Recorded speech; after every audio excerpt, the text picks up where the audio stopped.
Qué bueno es nuestro Dios. La Biblia dice que sus misericordias se renuevan cada mañana. Nuestro Dios es bueno. Esa es la frase, mi frase favorita, y yo creo que es una de las frases más hermosas en toda la palabra. Dios es bueno.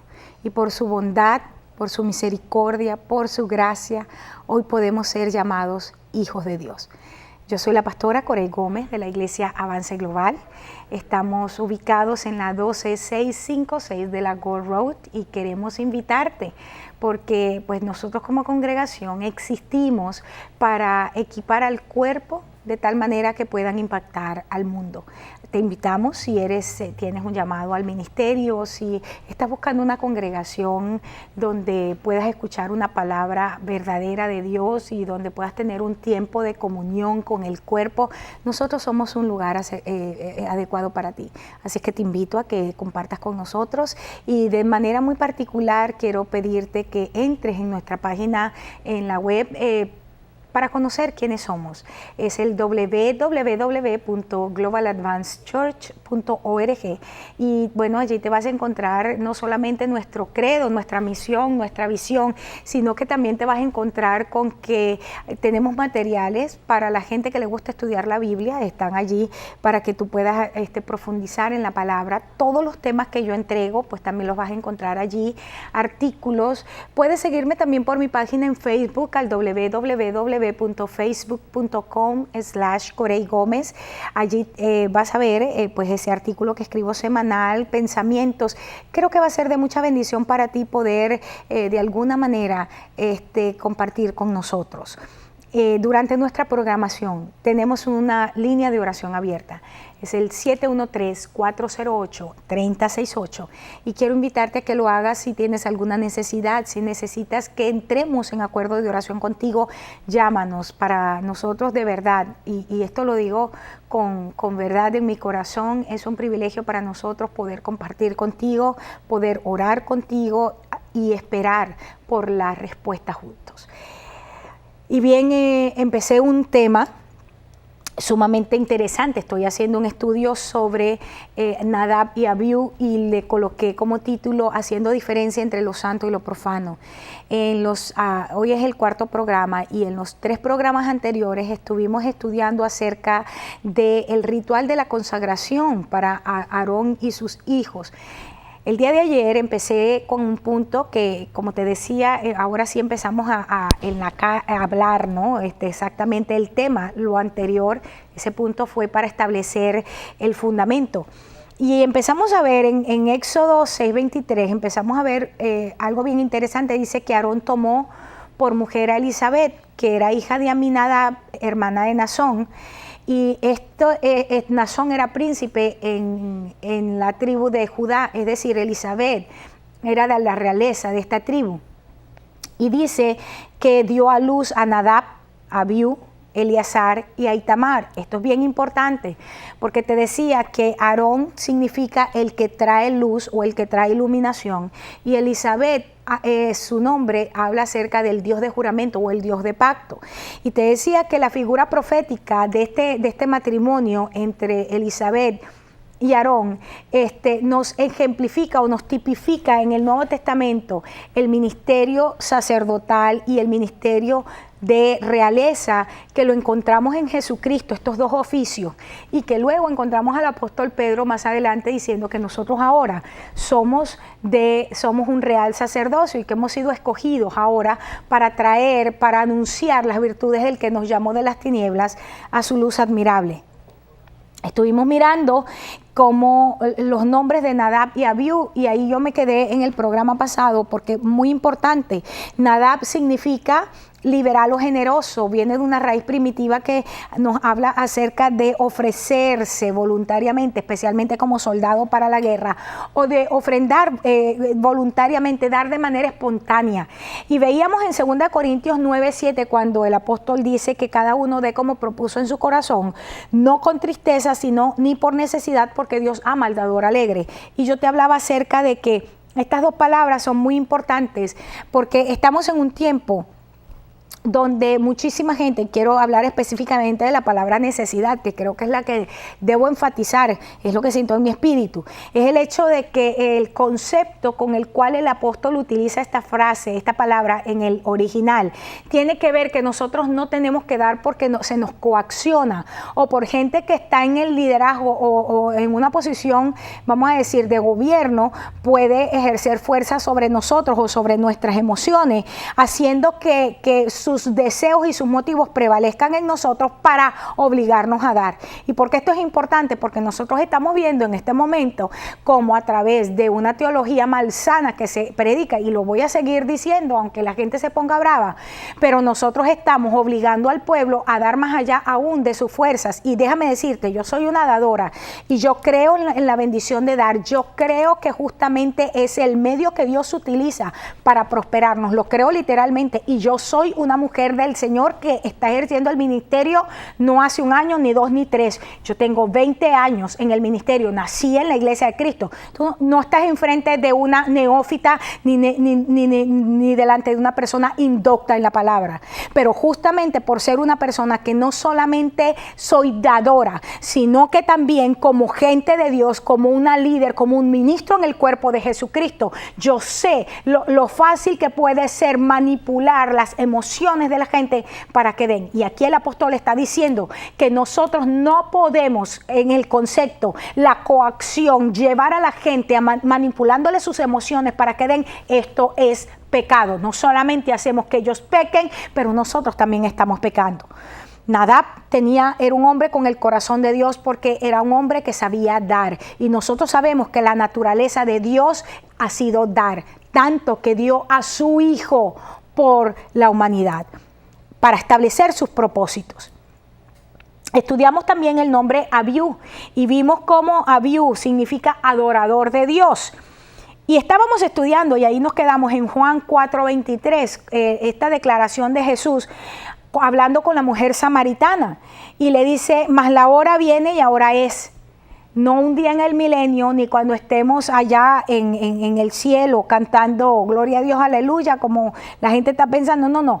La hora viene y ahora es cuando los verdaderos adoradores van a adorar al Padre, como en 2 dimensiones, en espíritu y en verdad.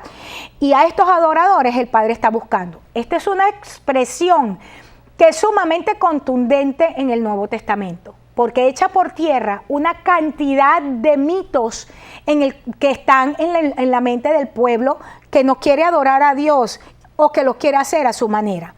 Y te decía que la palabra adorador aquí, en el contexto que se está utilizando este verso, es la palabra proskunetes, que significa adorar, pero que viene de una raíz primitiva, que es la palabra proskuneo, que la imagen o la figura que se da es un perro que le lame la mano a su amo. Y lo que quiere decir es que implica besar, es una manera de reverenciar, y que a través de aquella reverencia que estamos haciendo, nosotros estamos declarando, estamos manifestando una verdad en nuestra vida, interna de nuestra vida, y le estamos diciendo a Dios, nosotros te amamos no solamente como nuestro Señor, te amamos como nuestro dueño, como nuestro amo, te pertenecemos a ti, porque por eso es la figura o la imagen del perro que lame la mano de su amo.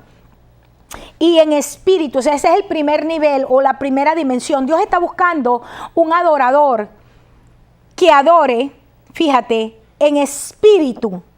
Primera dimensión, esa palabra que es neuma, que es una palabra muy utilizada en el Nuevo Testamento, porque neuma, que es la parte de respiro, o que tiene que ver con corriente de aire, con soplo, traduce específicamente el alma racional. Por implicación tiene que ver con el principio vital de la disposición mental. Voy a repetir el concepto de lo que es neuma. Neuma traduce específicamente soplo, respiración, corriente de aire. Por eso es que se puede decir espíritus malos y espíritus buenos, y ambos son neuma, lo que cambia es ese adjetivo. Pero el concepto de neuma en el griego es el alma racional, que implica ese principio vital de una disposición mental. Lo que Dios está diciendo aquí, el Padre está diciendo, Jesús lo declaró de esta manera. La hora es cuando aquellos que reconocen al Padre como su amo, su dueño, su Señor, cuando tienen esa capacidad de reverenciarlo al nivel donde Él es todo y nosotros no somos nada, lo hacen en dos dimensiones, y esta primera es el espíritu, donde nos disponemos mentalmente como un principio vital o un principio de vida. Fíjate que en 1 Corintios 14:12 se utiliza esta palabra cuando el apóstol dice: así vosotros, pues, que anheláis dones espirituales, procurad abundar en ellos para edificación de la iglesia.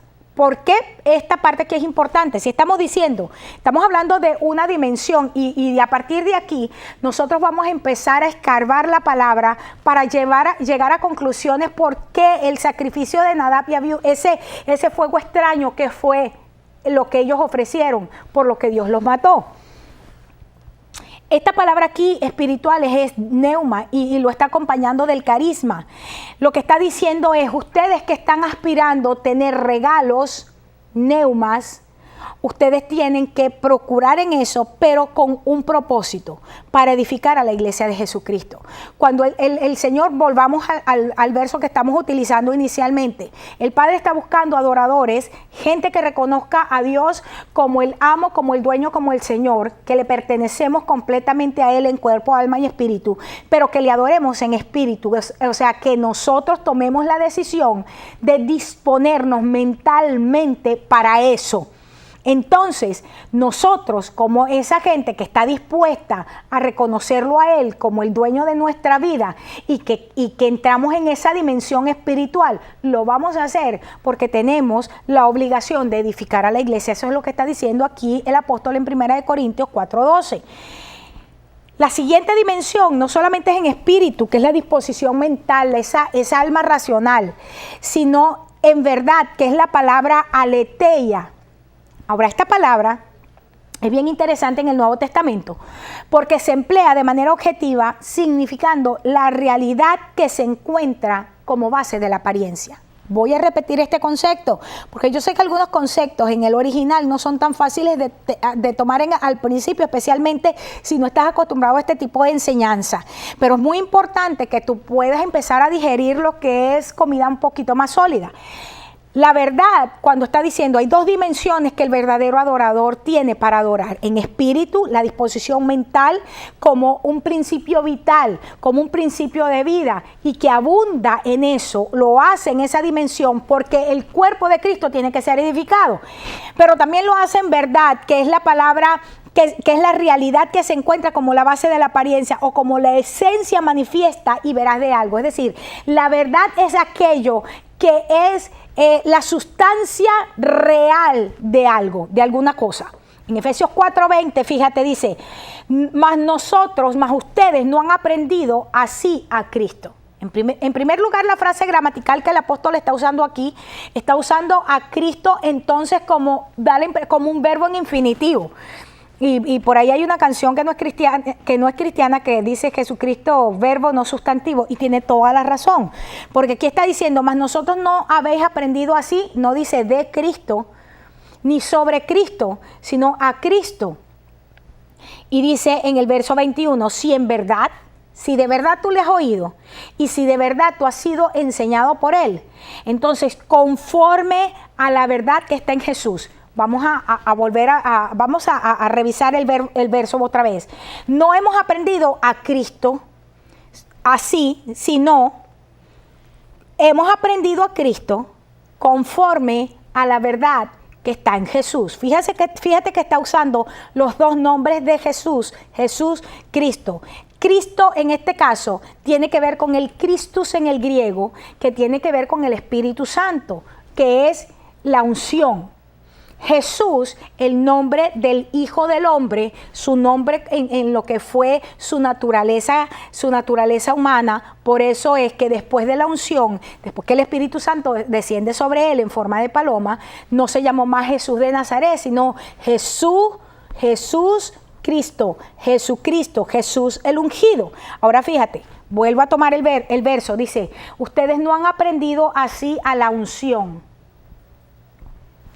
porque estoy simplemente cambiando Cristo, que es Christus, que es la unción, Espíritu Santo.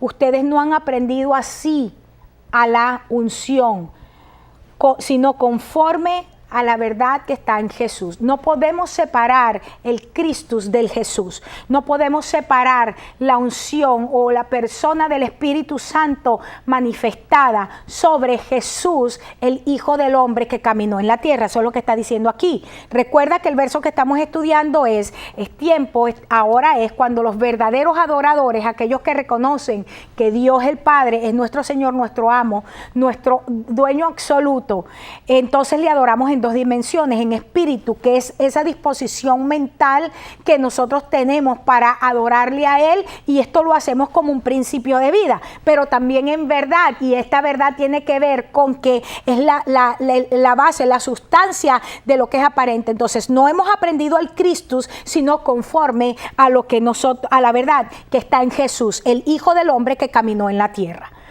La traducción correcta aquí en esto, según es la verdad en Jesús, tiene que ver en su concepto en el griego.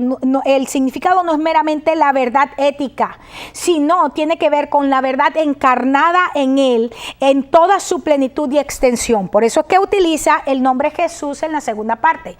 Ustedes no han aprendido, lo refraseo, ustedes han aprendido al Espíritu Santo o a la unción de acuerdo a la verdad, a la sustancia que hay en la apariencia, que era Jesús. Esa verdad que fue encarnada en Jesús. El principio era el verbo era con Dios y el verbo era Dios. ¿Por qué? Porque Jesús o Jesucristo es la perfecta expresión de la verdad. Y esta es la razón por la cual Él dice, yo soy el camino y la verdad. Él no dijo, yo soy un camino y yo soy una verdad, como dijo por ahí Joel Osteen cuando lo entrevistó Larry King y le hicieron la pregunta directa. Y le preguntaron, ¿usted cree que Jesucristo es el único camino? Y entonces él literalmente dijo que bueno, que él no podía juzgar a los demás que se iban por otro camino. Lo dijo también el otro señor, por cierto, en el encuentro ecuménico, Marcos Witt también. Jesús, cuando está estableciendo, Él está diciendo, esto es singular, no es plural, y no está dando en ningún momento ninguna oportunidad para que creamos que hay caminos alternos o que Él es una verdad parcial.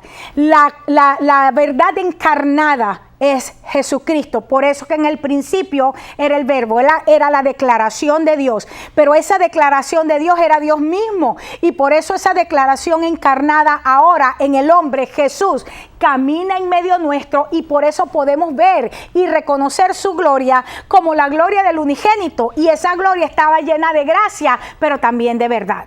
Eso es lo que está diciendo aquí. Así es que esta verdad no es verbal, sino tiene que ver con una sinceridad y con una integridad de carácter. Esto es sumamente importante. Por eso es que cuando la gente pregunta y cuando la gente dice, bueno, tú tienes que respetarme, porque como estamos en una sociedad donde hay que estar políticamente correctos y todo hay que respetarlo, pues déjame decirte, yo no respeto el hecho que tú tengas otro camino. Hay un solo camino, hay una sola verdad, y Jesucristo es el único que provee la vida eterna. Así es que fuera de eso, pues yo no voy a tolerarte, ni a ti ni a nadie que me digas que es que tienes que respetarme mi manera de creer. Pues lo siento, en el Señor. ¿Tú sabes por qué la iglesia primitiva fue perseguida? Porque simplemente fue intolerante con respecto a verdades que establecían otras alternativas.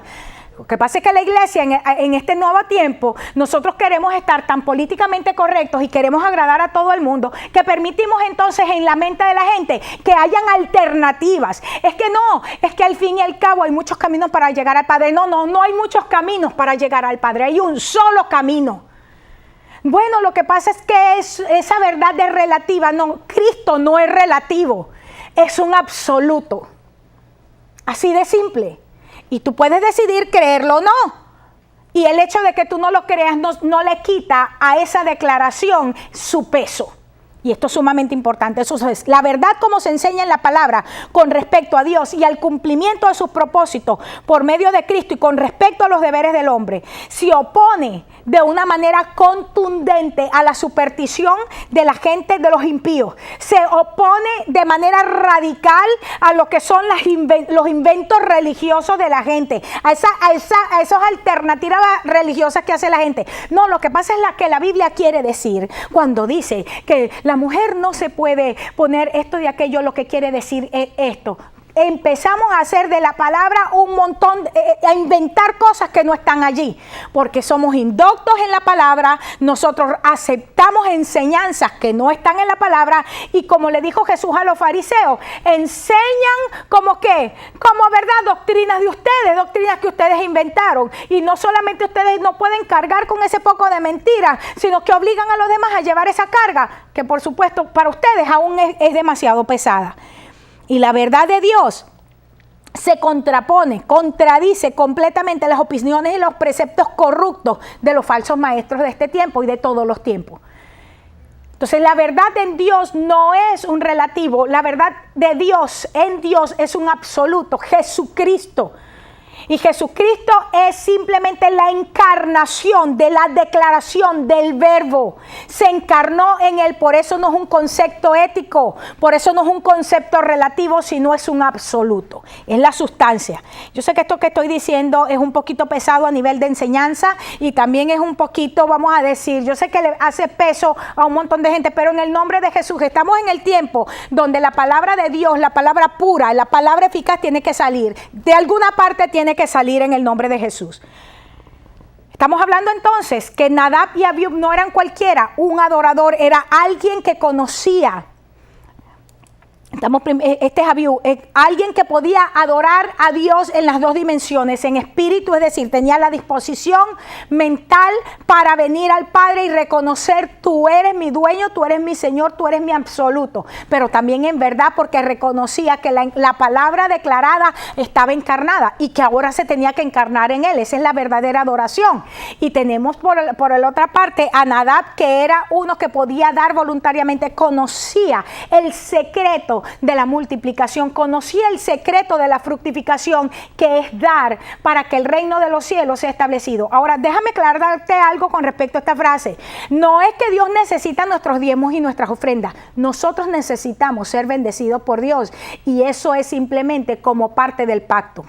Que esto quede claro, Dios no necesita nuestro dinero para establecer nada, porque Él es el dueño del oro y de la plata. Mío es la plata, mío es el oro. El Señor no necesita de nosotros, nosotros necesitamos de Él. Y cuando nosotros traemos delante de Él nuestros bienes, cuando nosotros traemos delante de Él nuestro sacrificio, cuando nosotros traemos delante de Él nuestra vida, es para decirle: Señor, en tu misericordia, Señor, en tu gracia, hazme partícipe y copartícipe con Cristo de su naturaleza, para convertirme en heredero y coheredero de su gracia.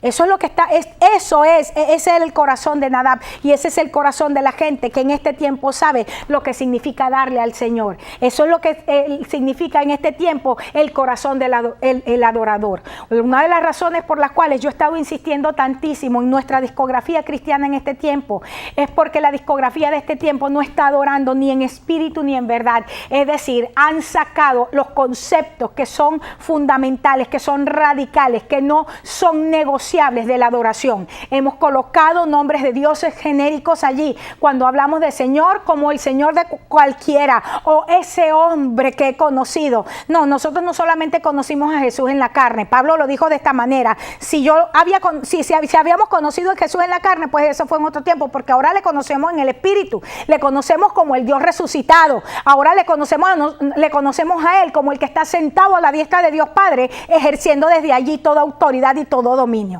Esto es sumamente importante, porque estas verdades tienen que estar incluidas dentro de lo que cantamos. Y déjenme decirle algo, la historia muestra lo siguiente: todo movimiento político en el mundo, todo mover revolucionario que ha habido en el mundo a lo largo de la historia, siempre ha tenido una canción. El arte y la música han sido partes fundamentales en todo proceso en la historia de la humanidad.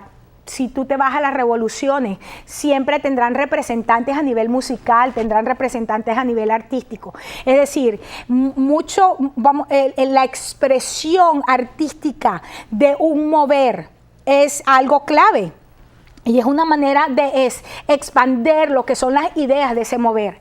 Cuando nosotros estamos hablando, que estamos trayendo, somos los instrumentos en las manos de Dios para traer una transformación al sistema, para establecer el reino de los cielos en la tierra.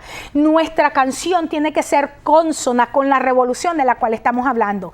Nuestra canción tiene que ser consona y tiene que expresar, vamos a decir así, el sentimiento, el espíritu que está inmerso en aquello que nosotros decimos creer, en aquello que nosotros decimos testificar, en aquello que nosotros decimos o por lo cual decimos que estamos dispuestos a dar nuestra vida. La música cristiana de este tiempo no está manifestando en ningún momento la radicalidad del creyente, no solamente con respecto a amarlo a Él por encima de todas las cosas, porque la mayoría de nuestras canciones el centro soy yo, porque me amaste a mí, porque lo diste todo por mí, porque el mundo gira porque yo soy el centro. Esas son las canciones que nosotros cantamos. Revísalas para que tú veas. Son muy pocas las canciones que establece tú eres el rey, tú eres el Señor, tú gobiernas, tú dominas, tú eres dueño de todas las cosas. No hay nada que se mueva fuera de ti. Todo está bajo tu dominio, todo está bajo tu soberanía. Desde el principio has sido Dios, siempre serás Dios.